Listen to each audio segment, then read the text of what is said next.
ಹಿಂದೂಗಳು ಬಹಳ ಮನೆಯಿಂದ ಕೂಡಿದ್ದೀರಿ. ಬಾಂಗ್ಲಾದೇಶದಲ್ಲಿ ಒಂದು ವರ್ಷಗಳಿಂದ ನಿರಂತರವಾಗಿ ಹಿಂದೂಗಳ ಮೇಲೆ, ಹಿಂದೂ ದೇವಸ್ಥಾನಗಳ ಮೇಲೆ, ಹಿಂದೂ ವ್ಯಾಪಾರ ಕೇಂದ್ರಗಳ ಮೇಲೆ ದಾಳಿ ಮಾಡುವುದು, ಅವರ ಮೇಲೆ ಅತ್ಯಾಚಾರ ಮಾಡುವುದು, ಅವರೆಲ್ಲರನ್ನೂ ಜೀವಂತವಾಗಿಸಿರುವಂತಹ ವಿಷಯವನ್ನು ನೀವು ದೂರದರ್ಶನ ಮೂಲಕ ಪತ್ರಿಕೆ ಮುಖಾಂತರ ನೀವೆಲ್ಲ ತಿಳ್ಕೊಂಡಿದ್ದೀರಿ. ಯಾವುದೇ ಧರ್ಮದಲ್ಲಿ ಇಂಥ ಅಮಾನುಷ ಕಾರ್ಯಗಳು ಆಗಬಾರದು. ಯಾವ ಧರ್ಮಗಳು ಕೂಡ ಯಾವುದೇ ವ್ಯಕ್ತಿಯ ಮೇಲೆ ಅಮಾನುಷ ಕಾರ್ಯ ಮಾಡೋದಕ್ಕೆ ಹೇಳಿಲ್ಲ.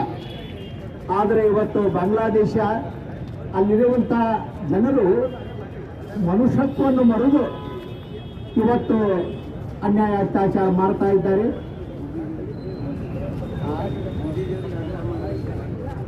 ಅದಕ್ಕೆ ನಾವು ನಮ್ಮ ದೇಶದ ಜನಪ್ರಿಯ ಪ್ರಧಾನಮಂತ್ರಿಗಳಾದ ನರೇಂದ್ರ ಮೋದಿಜಿಯವರಲ್ಲಿ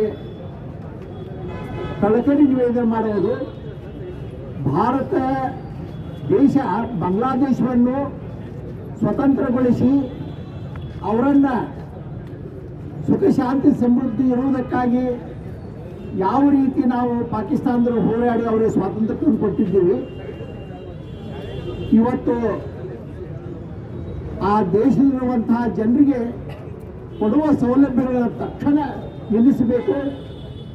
ಮೋದಿಯವರು, ಇಂದಿರಾ ಗಾಂಧಿಯವರು ಹಾಗೆಯೇ ದಿಟ್ಟತನದಿಂದ ಅವರ ಮೇಲೆ ಕ್ರಮ ಕೈಗೊಳ್ಳುವಂತಹ ಕಾರ್ಯ ಮೋದಿಜಿಯವರು ಮಾಡಬೇಕು ಕಳಕಳಿಯ ನಿವೇದನೆ ನಾನು ಅವರಿಗೆ ಮಾಡಿಕೊಡ್ತಾ ಇದ್ದಾನೆ.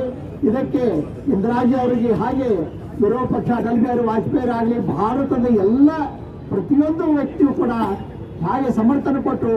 ಹಂಗ ಮೋದಿಜಿಯವರು ಕೂಡ ನಾವು ಭಾರತೀಯರೆಲ್ಲರೂ ಕೂಡ ಜಾತಿ ಮತ ಪಂಥ ಭಾಷಣದ ಎಲ್ಲರವರಿಗೆ ನಾವು ಬೆಂಬಲ ಕೊಡ್ತಾ ಇದ್ದೀವಿ.